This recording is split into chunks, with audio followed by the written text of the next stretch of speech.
Good morning! Hello guys! Ngayon nandito kami sa Shediac, New Brunswick, na kilala bilang Lobster Capital of the World.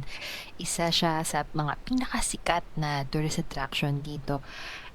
Makikita mo dito yung isang napakalaking lobster statue na tinatawag na world's largest lobster. And itong higanting rebulto na halos kulang-kulang 11 meters ang haba.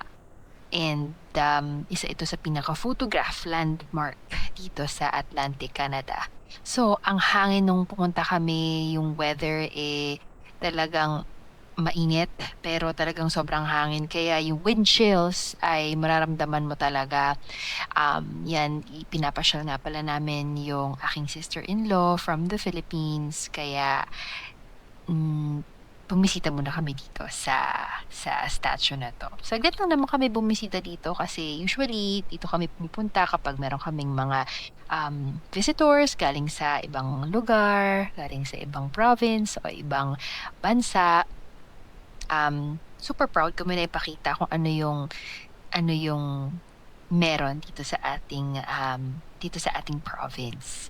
Grabe 'no, ang laki pala talaga niya sa personal. Kung makakapunta kayo dito mga ka-freezers, ayos na ayos magpa-picture diyan. Talagang feel na feel mo pa kasi may mga flag ng Canada tsaka flag ng New Brunswick na makikita ka sa background. Kaya 'yan, at saka kung mapapansin niyo, ramdam na ramdam mo rin yung fresh sea breeze habang naglalakad ka tsaka nagpapa-picture dito kasi yung paligid ng Shediac is parang sea na 'yan. Diyan kami madalas nagfi-fishing, tsaka kumakain ng seafood, ganyan. Char, 'di ba? Nakakatuwa lang. So ito yung mga colored houses nila.